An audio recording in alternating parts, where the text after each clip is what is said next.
Lovers, apa kabar? Mari kita akan mengawali pagi hari ini bersama dengan Tuhan.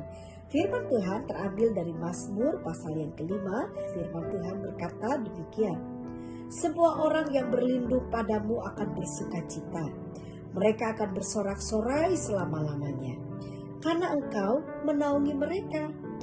Dan karena engkau akan bersukaria orang-orang yang mengasihi namamu. Pada saat kita merenungkan kebenaran firman Tuhan, Bapak Ibu, janji Tuhan diberikan kepada kita bahwa kita akan menerima sukacita, menerima damai sejahtera. Tetapi perlu Bapak Ibu dengan saya pahami, dalam ayat ini sangat jelas dikatakan, orang-orang yang berlindung kepada Tuhan akan menerima sukacita. Kalau kita tidak memahami ayat ini dengan baik, kita selalu berkata, oh kalau aku ini ikut Tuhan semuanya akan aman-aman saja. Saya tidak akan menghadapi kondisi yang sulit, sehingga saya akan terus bersukacita. Apa maksud dari janji Tuhan? Bahwa Tuhan akan memberikan sukacita pada mereka yang berlindung kepadanya. Saudara, kata berlindung itu memberikan satu pengertian bahwa kondisi lagi tidak baik-baik saja. Kenapa saya dengan saudara perlu berlindung? Kalau kondisi kita aman, nyaman, tidak perlu kita membutuhkan perlindungan.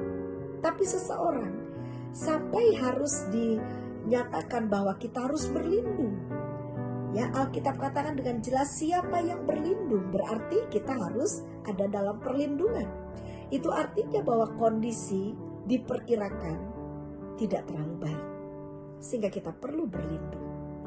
Sebab itu Bapak Ibu, sebagai anak-anak Tuhan, kita perlu memahami hal ini. Tuhan akan memberikan hal yang baik. Tuhan akan selalu menyertai saya dengan saudara. Meskipun dalam kondisi yang sulit sekalipun. Sebagai orang yang mengasihi Tuhan. Sebagai orang yang betul-betul bersandar kepada Tuhan. Bukan berarti hidup kita tidak akan menghadapi masalah.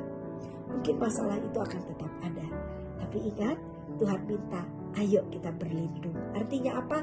Terus mendekat, terus andalkan Tuhan. Terus saudara berfokus. Pikiran dan hati saudara harus fokus kepada Tuhan. Agar kita menerima jalan keluar. Sehingga ada sukacita yang mengalir dalam hidup kita. Jadi apapun yang terjadi, mari kita tetap mengucap syukur. Ada Tuhan di samping saya dengan saudara. Amin. Puji Tuhan, mari kita berdoa. Tuhan, terima kasih buat hari ini. Kami percaya pagi ini, hari ini kami pasti ditolong Tuhan.